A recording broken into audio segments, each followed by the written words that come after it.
Final de semana de eleição na França, que vai colocar à prova o plano do Macron, que, como eu já tinha adiantado para vocês e está se concretizando, deve dar muito errado. Ele deve perder 2/3 das cadeiras do parlamento que o apoiam e o reagrupamento nacional, essa direita nacionalista eurocética francesa, deve dominar também o parlamento francês, além do parlamento europeu. O que significa para a França e para a própria Ucrânia, visto que a Marine Le Pen dá algumas declarações polêmicas acerca da guerra com a Rússia.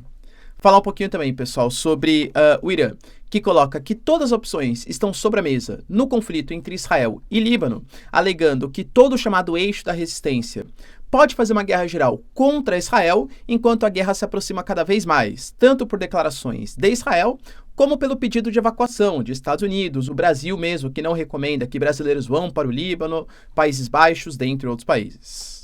Falar um pouquinho também, pessoal, sobre a repercussão do debate nos Estados Unidos, né, entre Biden e Trump, em que o Biden garante que não vai abandonar a corrida presidencial. Aparentemente, os democratas, ou pelo menos parte deles, se uniram em torno do nome do Biden. Será que isso significa a vitória do Trump? Para finalizar, pessoal, falar um pouquinho também sobre a Turquia de Erdogan, que parece querer se aproximar de Bashar al-Assad na Síria. E isso tem um significado bem importante, principalmente para a Rússia, e o Milei que garante que não vai pedir desculpas ao Lula, apesar da exigência do presidente brasileiro, alegando que não mentiu em nada sobre as suas falas. Como isso afeta a relação entre Brasil e Argentina? Se vocês querem entender um pouco mais sobre esses assuntos, e muito mais também sobre geografia, geopolítica, atualidades, política, polêmicas, enfim, tudo para você se manter sempre bem atualizado, já se inscreve no canal, deixa seu like, compartilha esse vídeo, que eu, professor Ricardo, conto muito com a sua ajuda. Belezinha? Então bora lá pro vídeo, pessoal, que tem bastante assunto importante aí pra gente comentar. Primeira notícia que se faz importante, eu tinha adiantado para vocês que, assim que saiu o resultado das eleições para o Parlamento Europeu, que na prática não teve eleição do que a mídia está chamando de extrema-direita, mas eu, para tentar tornar um pouco mais didático, né, vou colocar que é uma direita eurocética nacionalista, porque foram vários movimentos ali de uma direita um pouco mais com pensamentos mais fortes, contundentes, que de fato se unem em alguns pontos importantes, como o antiambientalismo, ou seja, acredita que existem muitas regulações climáticas que prejudicam a agricultura local, são anti-imigração, de fato todos esses grupos, e também são bastante eurocéticos, ou seja, acreditam que os estados nacionais têm que ter mais poder que o poder da União Europeia, do Parlamento Europeu, da Comissão Europeia, do Conselho Europeu e outras formas de administração do bloco. E aí, quando na França a gente teve o reagrupamento nacional, que representa essa direita nacionalista eurocética, anti-imigração, teve a maioria das cadeiras no Parlamento Europeu, o Macron pensou, bom, se eles ganharam no Parlamento Europeu, quer dizer que eles estão mais populares.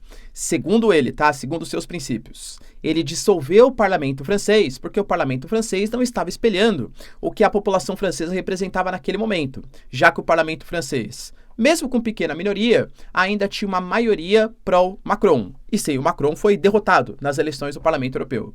Nossa, professor, como o Macron é democrata, né? Porque ele viu que, a eleição que teve aí há 2 anos não representa mais os anseios populares, então ele dissolve o parlamento, vai convocar uma nova eleição para colocar um parlamento que é contrário às suas políticas. Cara, mesmo que você defenda muito Macron, né? Convenhamos que é inocente achar que ele fez isso por essa causa. Penso eu que o que ele queria era juntar esse sentimento, essa comoção que teve não só na França, mas em toda a Europa, do medo dessa direita nacionalista eurocética, anti-imigração, anti-ambientalista, ganhar mais espaço e fazer uma espécie de junção, uma coalizão de todo mundo pensar contra a ascensão dessa direita e se voltar em torno de um consenso, um nome de centro, que no caso seria o Macron. Cara, evito falar sobre política aqui, né, mas eu costumo comparar que o Macron, ele é meio que estilo Dória, assim, sabe, João Dória. A galera direita fala que ele é de esquerda, a galera de esquerda fala que ele é de direita, né, basicamente isso, que ele é o cara que se define como de centro-direita, uma centro-direita mais liberal. Só que o Macron, e realmente isso aconteceu, a gente teve no Le Monde, por exemplo, carta de 150 diplomatas, o próprio Mbappé, por exemplo, né, colocando, antes da Eurocopa, olha, a gente tem que brecar o avanço dessa direita xenofóbica, nacionalista, tudo tal. Só que aparentemente isso não colou muito, tanto porque a gente pega a esquerda, que o Macron talvez esperasse que fosse unir aos seus pensamentos, acabou se unindo em torno de um partido chamado, de um agrupamento, né? Chamado de Nova Frente Popular, que vai colocar os seus representantes no parlamento. E, inclusive, está à frente do partido do Macron. Então, a gente tem hoje o reagrupamento nacional, que é essa direita nacionalista eurocética, com em torno de 37%, essa nova Frente Popular, esse movimento mais de esquerda, contando com quase 25% a 30% aí dos votos, e o partido do Macron só em torno de 20% a 22%. Ou seja, o que ele esperava, que a esquerda se unisse ao pensamento mais de centro, não aconteceu. Ele está isolado. Tanto porque o Macron, como eu falei para vocês, né, professor, em relação à economia, pois em relação à economia, se você pegar o movimento do reagrupamento nacional, em alguns pontos se assemelha muito mais à esquerda do que ao próprio Macron. Por exemplo, os dois, eles foram contrários ao movimento de reforma da Previdência. Tanto a Marine Le Pen como o Mélenchon, à época. O Macron ele é visto como muito mais liberal, né? Corte de gastos públicos, austeridade, ajuste fiscal, dentre outras questões. Então a esquerda falou, Macron, como você quer que eu apoie você? Se você apoia uma reforma da Previdência, por exemplo, se você apoia um arroz salarial, uma redução dos gastos públicos, uma contenção, por exemplo, dos gastos em relação ao funcionalismo estatal, ao funcionalismo público, são ideias que não batem. Ou seja, as previsões hoje, tá? Dão conta, pessoal, que o Macron ou o seu partido vai ter de 75 a 110 cadeiras, contra as atuais 250 cadeiras. Isso representa que ele pode perder quase 2/3 da cadeira no parlamento e governar com uma pequena minoria. Na prática, muito possivelmente o reagrupamento nacional vai conseguir ter a maioria parlamentar, vai colocar o Jordan Bardella como primeiro-ministro, que tem pensamentos completamente diferentes do Macron, e ele vai ser obrigado a governar uma França nos próximos anos, sem apoio do parlamento. E aí, quando o executivo não conversa com o legislativo, cara, a gente sabe, né, que a coisa não vai para frente, né? São pensamentos muito opostos. Para vocês terem noção da crise de popularidade que existe em torno do Macron, os próprios candidatos do seu partido geralmente tem aquela dobradinha que faz, né? Coloca a carinha ali do deputado e a carinha do presidente. Olha, eu tô junto com o presidente e tal. Geralmente os candidatos não estão fazendo isso. A crise em torno do Macron é muito grande. E isso pode impactar, além da própria França, em relação, né, à política de gastos públicos, políticas imigratórias, tal, isso pode impactar para o Macron até mesmo a questão geopolítica. Por exemplo, a Marine Le Pen já deixou claro que vai fazer de tudo para que tropas francesas não sejam colocadas na Ucrânia, que vai estabelecer algumas linhas vermelhas, ou Jordan Bardella, né, que é o pupilo da Marine Le Pen, vamos colocar assim, algumas linhas vermelhas em relação à ajuda à Ucrânia. Tá certo que a questão de defesa nacional, conselho de exército, tal, isso pertence ao presidente, não ao primeiro-ministro. Mas em relação à determinação de gastos públicos, contas públicas, isso está na mão também do parlamento. Percebem a dificuldade? Tá certo que o próprio Macron percebeu que esse discurso muito enfático em relação à Ucrânia não era uma coisa que estava tendo ressonância na população francesa. Pode perceber que nas últimas semanas, ele não está falando tanto sobre colocar tropas francesas na Ucrânia, fazer treinamentos, OTAN, tudo tal. Ele parou um pouco esse discurso, até porque está próximo do processo eleitoral. Então, como adiantei para vocês, o Macron esperava usar toda essa comoção nacional para ganhar o parlamento em detrimento dessa, entre aspas, extrema-direita. Não conseguiu e deve perder maioria parlamentar. Vamos aguardar os resultados, mas ó, spoilerzinho aqui para vocês. Outra notícia, pessoal, bem legal, importante, está ligado a... Legal assim, péssimo, né? Mas foi assim, importante.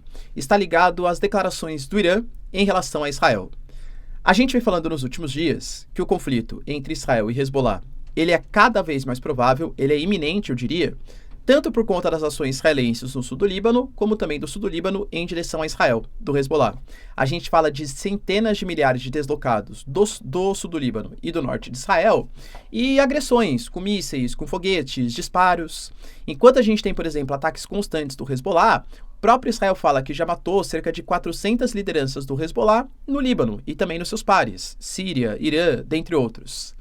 A gente teve, por exemplo, o porta-voz do exército israelense falando que está cogitando, junto aos seus pares, mandar o Líbano de volta à paridade da pedra, e o próprio Israel Katz, o chanceler de Israel, garantindo, pessoal, que Israel está muito próximo, muito perto de tomar uma decisão que vai mudar as regras do jogo contra o Líbano.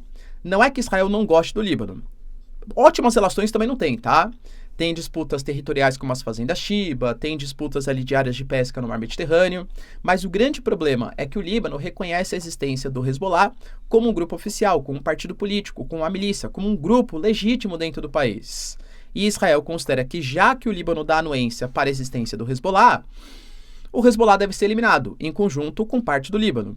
Israel fala em criar uma zona chamada de zona tampão, muito parecido com o que eles querem estabelecer em Gaza, para criar uma safety zone, uma zona de segurança para evitar ataques contra Israel. E para isso vai ter que invadir o território do Líbano.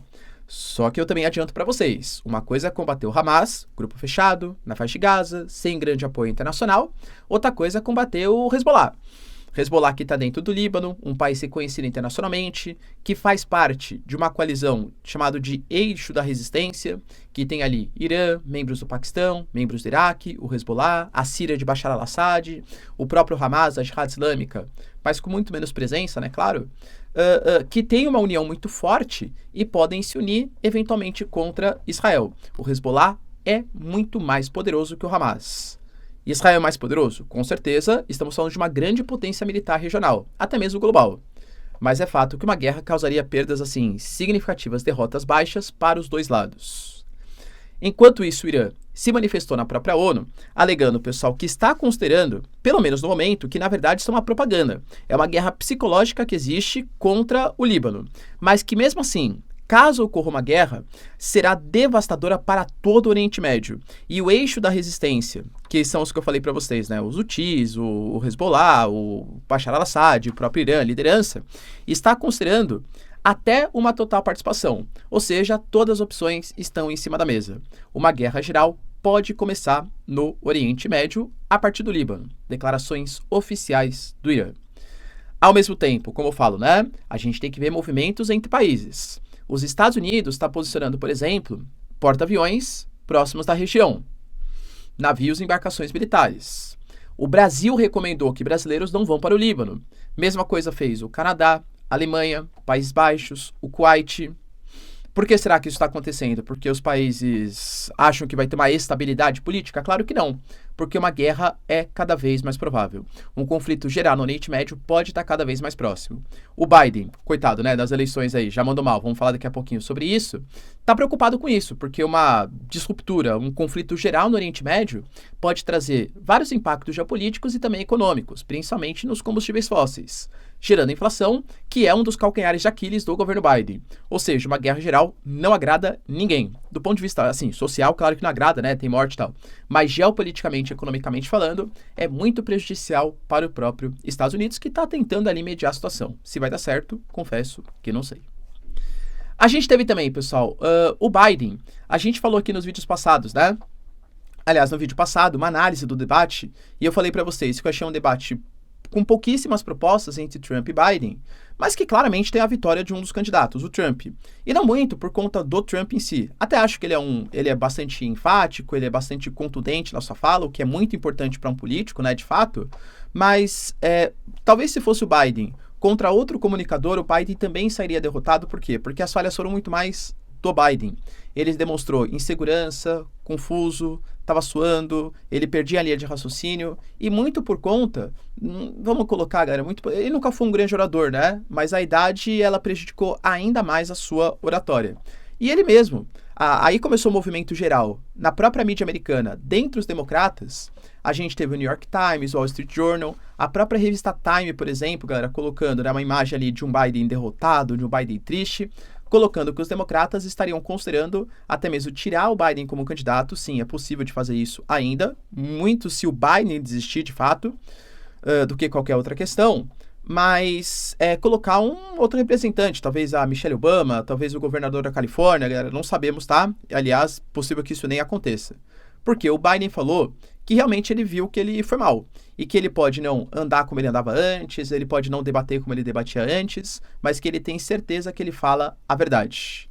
Enquanto isso, por exemplo, o Obama, ex-presidente dos Estados Unidos, e que quando era presidente, né, o Obama, o Biden era o seu vice, falou que todo mundo tem os seus dias ruins, mas que ele sabe que existe uma diferença muito grande entre o Biden e o Trump, porque o Biden é um cara que governa e sempre governou baseado nos interesses dos americanos, contra o Trump, que governa baseado nos seus próprios interesses. Independente, galera, se você concorda com isso ou não, não é a questão em mérito aqui, é que há uma tendência de o Biden continuar. E se o Biden continuar, com os próximos discursos, próximos debates, a não ser que haja uma grande reviravolta, há uma tendência muito forte do Trump ser colocado como o próximo presidente dos Estados Unidos. E a gente já analisou como isso pode prejudicar a Ucrânia, hein? Porque, apesar do Trump ter falado no debate eleitoral que ele não concorda com a proposta do Putin, e o Putin nem fez a proposta para ser aceita, convenhamos, né? Óbvio que é muito absurdo as condições que o Putin colocou. Era para o Ocidente não aceitar só porque estava antes da cúpula de paz lá na Suíça. Mas ele fala que ele vai obrigar os Zelensky a negociar, porque se os Zelensky não negociar, acaba-se o repasse de verbas para os ucranianos. Então, sim, a Ucrânia está preocupada com uma eventual vitória do Trump, e até coloquei para vocês ontem, está tentando bolar um plano de paz para fazer uma cimeira, uma cúpula, talvez não na Suíça, mas em um país do sul global, e convidar a Rússia para participar dessas negociações.